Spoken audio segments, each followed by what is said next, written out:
Oi pessoal, tudo bem? Eu me chamo Álvaro e vamos estudar Jung. Este vídeo, pessoal, é o vídeo de anúncio de um minicurso que nós vamos fazer aqui no canal. E o nome desse minicurso é Ciência e Pseudociência, uma visão junguiana, né? Bom, por que esse minicurso? Qual a necessidade desse minicurso? Por que eu vou fazer esse minicurso? Bom, primeiro porque eu gostaria de tornar esse volume aqui das obras completas do Jung mais palatável, né? Porque é um livro bastante técnico do Jung, tá?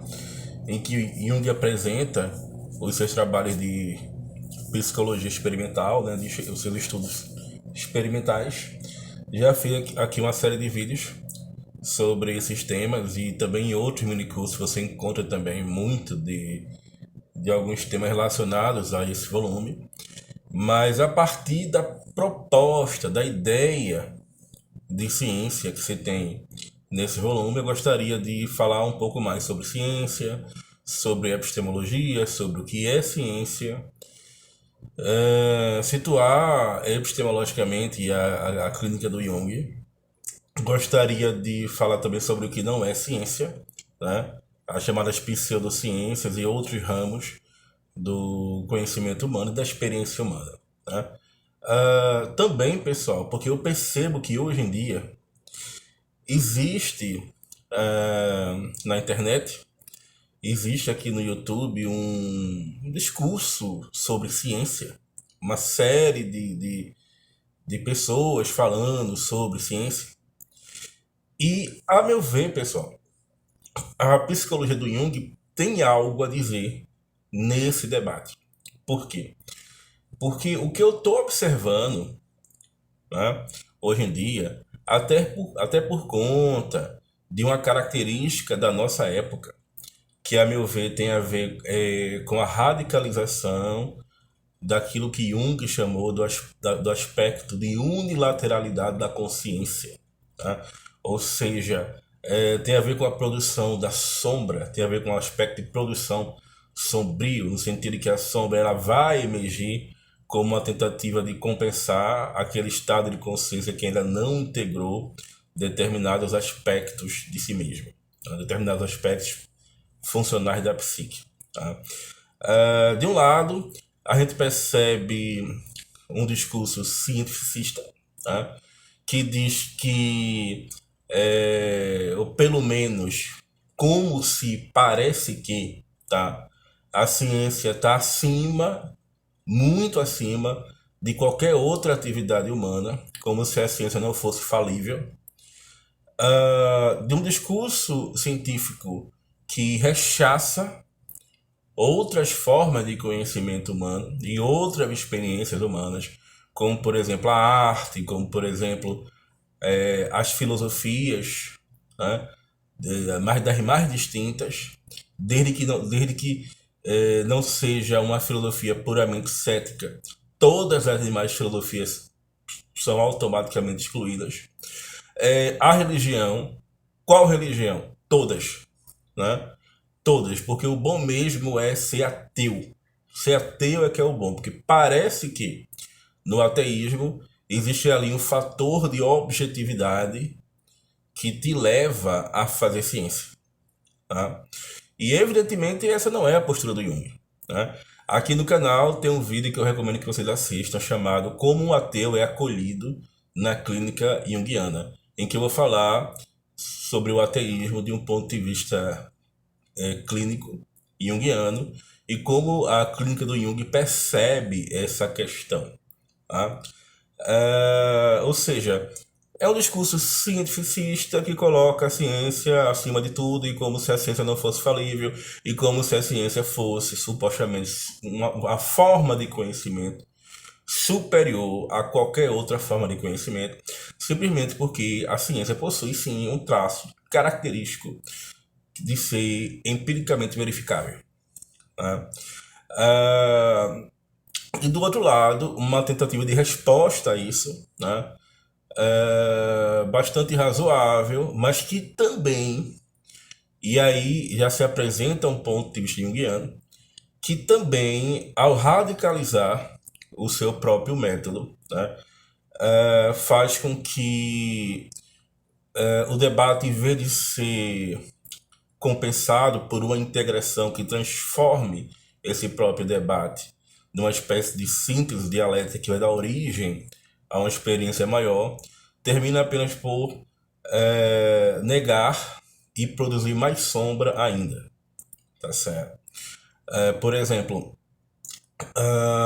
acompanhando canais no YouTube, uma vez eu vi um vídeo chamado Quem Tem Medo de Jung, né? E esse título eu achei bastante soberbo, né? Além de ter uma soberba ali, eu acho que deseduca. Por quê? Porque colocar as coisas dessa forma, né? Quem tem medo de Jung parte-se do pressuposto de que as pessoas têm medo de Jung. E ao colocar-se dessa forma, reforça-se esse medo. Sendo que esse medo é um medo pré-científico. Esse medo não é um medo característico do espírito científico. É por isso que eu estou com muita vontade e certamente eu vou fazer. Eu vou trazer de volta o seminário que eu já comecei aqui, que são a série de conversações entre Jung e Gaston Bachelard. Porque é Bachelard que vai trazer para a gente justamente a ideia dos obstáculos epistemológicos, a ideia dos atos epistemológicos, a ideia da retificação dos erros, a ideia do conhecimento objetivo retificado, vai trazer para a gente a poética do devaneio, a poética do espaço, e vai trazer para a gente também uma discussão sobre o espírito pré-científico. Eu vou fazer esse mini curso sobre ciência e pseudociência, mas uma hora também quero fazer não apenas o seminário que eu já comecei a fazer, já tem um vídeo aqui no canal de discussão entre Jung e Bachelard, mas também falar sobre o espírito pré-científico. Por quê? Porque enquanto você não espantar o bicho-papão, enquanto você achar que o bicho-papão está debaixo da tua cama, você ainda está numa forma de conhecimento pré-científico. Fazer ciência é espantar o bicho-papão. Tá? Então, observando esse tipo de comportamento, lá atrás, já há alguns meses, observando esse tipo de colocação, quem tem medo de Jung, eu fiz um vídeo chamado Quem Tem Medo de Criticar Jung, tá? Justamente para tirar o Jung dessa cultura de amedrontamento, partindo do pressuposto que as pessoas o temem, quando não há necessidade de temer, dado o espírito científico. O espírito científico é destemido, o medo é um fator do espírito pré-científico. Você viver com medo, viver apavorado com monstros, demônios, caracteriza o espírito pré-científico e levar você a questionar, a perguntar, a questionar Jung, né? Logo depois, uma psicóloga negra me procura e me agradece, justamente porque dizia que quando ela estudava na graduação queria questionar Jung, queria levantar a mão em sala de aula, queria fazer colocações, mas os professores não permitiam. Os professores a amedrontavam. Tá? Então é justamente essa postura que eu não quero ter aqui. Eu quero que vocês sejam questionadores e questionadores da obra do Jung. O que é que há de comum entre posições aparentemente tão antagônicas? Uma que é cientificista e que olha o Jung com bastante desconfiança, porque para essa perspectiva cientificista, Jung seria, né, é mais um charlatão, é mais uma pessoa que foi estudar ou até mesmo praticar pseudociência, porque Jung foi se interessar por alquimia, porque Jung foi se interessar por astrologia, porque Jung foi se interessar por fenômenos mediúnicos, porque Jung foi se interessar por criptomnésia, porque Jung foi se interessar por sincronicidade, porque Jung foi se interessar por parapsicologia, porque Jung foi se interessar por textos, por leituras místicas do Oriente, e porque Jung trouxe a questão do sagrado para a ciência e para a ciência da psicologia. Então Jung é visto com muita desconfiança em relação aos do ponto de vista dos cientificistas, muitas vezes chamado claramente de charlatão, né? E nesse minicurso a gente vai entender porque é que Jung estudou alquimia, porque é que Jung estudou astrologia, porque é que Jung estudou fenômenos mediúnicos, porque é que Jung estudou textos alquímicos, textos simbólicos, textos de espiritualidade oriental e ocidental e a questão da religião, a gente vai entender isso, tá? E do outro ponto de vista, que é apologético do Jung, que coloca Jung numa espécie de pedestal, tanto é um pedestal amedrontador, tá? O que há de comum entre essas abordagens, entre essas perspectivas? Bom, a crença de que a ciência não é algo falseável, tá? Ou seja, a crença de que a ciência não é algo falível.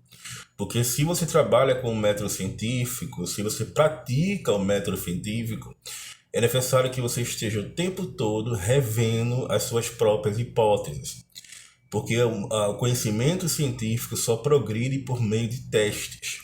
E é necessário que ocorram erros e possibilidade de equívoco no método científico para que sejam retificados, porque somente o conhecimento retificado pode ser considerado um conhecimento científico, numa perspectiva bachelardiana.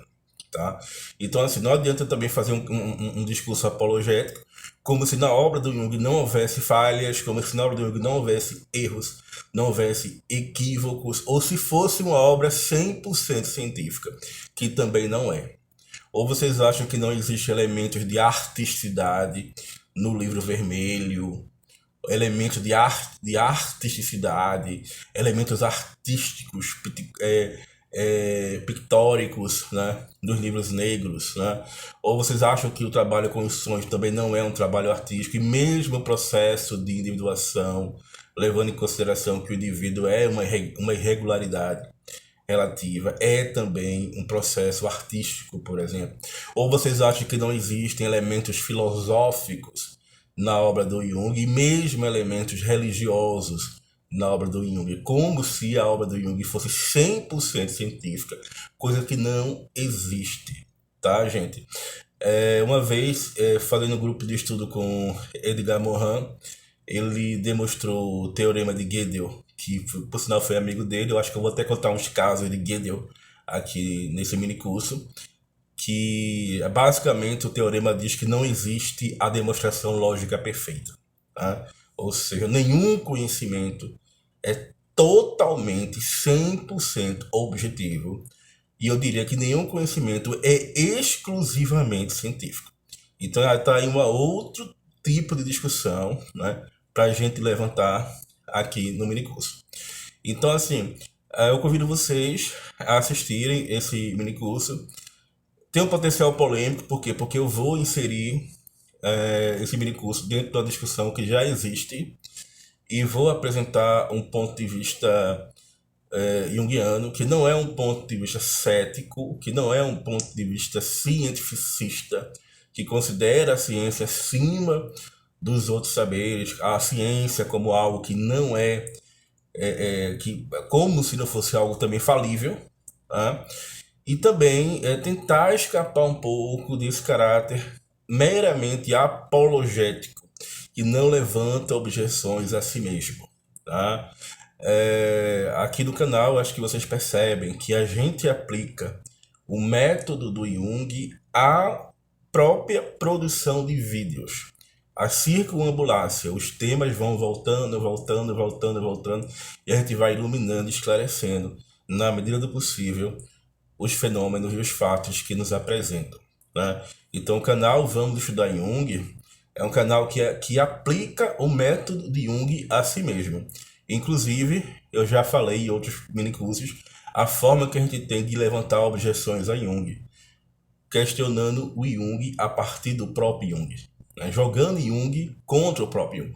Dizendo, olha, aqui Jung falou tal coisa e aqui Jung falou tal coisa, e a gente precisa questionar o Jung a partir do próprio Jung, utilizar o método de Jung para entender o próprio Jung, estudar a psicologia do Jung para entender si mesma e estruturar o método de trabalho desse canal e o método de trabalho que nós realizamos com a produção desses seminários, desses vídeos e desses minicursos.